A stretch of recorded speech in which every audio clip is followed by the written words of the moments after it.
चरित्र सारामृत अध्याय 7। श्री गणेशाय नमः। जय जय जी निर्गुणा, जय जय जी सनातन, जय जय जी अघर्ण लोकपाला सर्वेशा। आपल्या कृपे करुणी अल्पवर्णी आपले गुण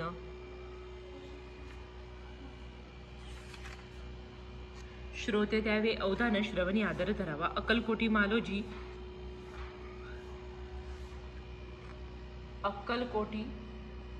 अक्कलकोटी मालोजी नृपती समर्थ चरणी ज्यांची भक्ती। स्वहस्ते सेवा करतील तर सेवा नित्य करीती, जाणून येती परब्रह्म।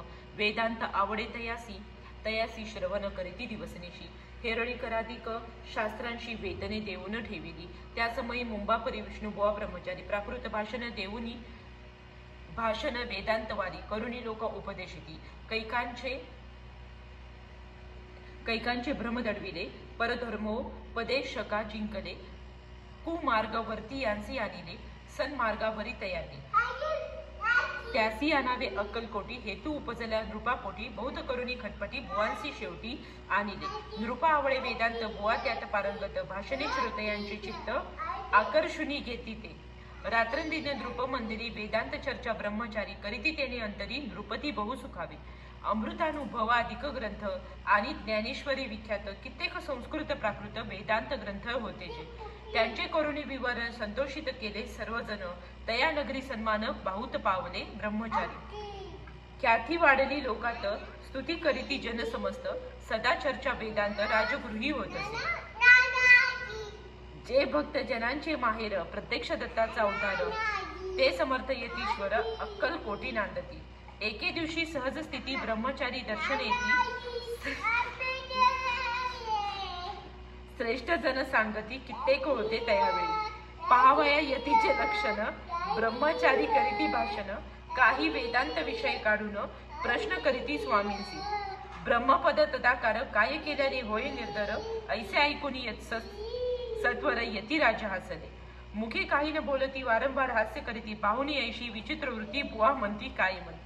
हातो वेळा संन्यासी भुरळ पडली लोकांसी। लागले व्यर्थ भक्तीसी याने ढोंग माजविले। तेथून निघाले ब्रह्मचारी आले सत्वर बाहेरी। लोका बोलती हस्योत्तरी तुम्ही व्यर्थ फसला हो। परमेश्वर रूप म्हणता येती आणि करिता त्यांची भक्ती। परी हा भ्रम तुम्हा प्रती पडला असे सत्तेची। पाहुणी तुमचे अज्ञान याचे वाढले ढोंग पूर्ण। वेदाशास्त्राधिक ज्ञान याते काही असेना। ऐसे ब्रह्मचारी बोलूनी पातले आपल्या स्वस्थानी। विकल्प पातला मनी स्वामीचे तुच्छ मानती। नित्य नियम सारोनी ब्रह्मचारी करीती शयन। जवळी पारसी दोघे जण तेही निद्रास्त झाले। निद्रा लागली बुवांसी लोटलिया काही निशी। एक स्वप्न तयांसी चमत्कारिक पडलेसी। आपल्या अंगावरील वृश्चिक एकाएकी चढले संख्य। महाविषारी त्यातून एक दंश आपणा करीत असे। ऐसे पाहुनी ब्रह्मचारी खडबडीने उठले लवकरी। बोबडी पडली वैखरी शब्द एक न बोलवे। जवळी होते जे पारशी जागृत आणि तयांसी। त्यांनी धरुणी बुवांसी सावध केले त्यावेळी। हृदय धडाधडा उडू लागले धर्म शरीर झाले ओले। तेव्हा पारशांनी पुसले काय झाले म्हणून या। मग स्वप्नेचा वृत्तांत तयासी सांगती समस्त। म्हणती यात काय अर्थ ऐसी स्वप्ने कैक पडती। असो दुसऱ्याच दिवशी बुवा आले स्वामींपाशी। पुसता मागील प्रश्नासी खदा खदा हा स्वामी हसले। मग काय बोलती यतीश्वर ब्रह्मपद तदाकार। होणे विषय अंतर तुझे जरी इच्छित असे तरी स्वप्न देखून वृश्चिकासी। काय म्हणून भ्यालासी जरी वृथा भय मानितोसो।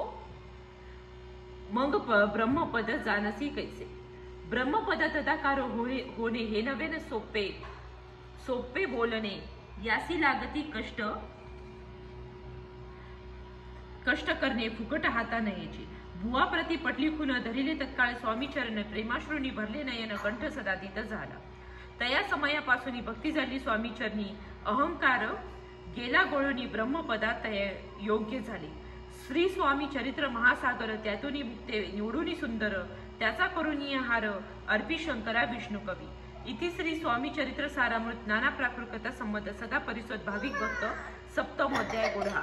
श्री राजाधिराज योगी राज श्री स्वामी समर्थ परनमस्तु शुभ भवतु।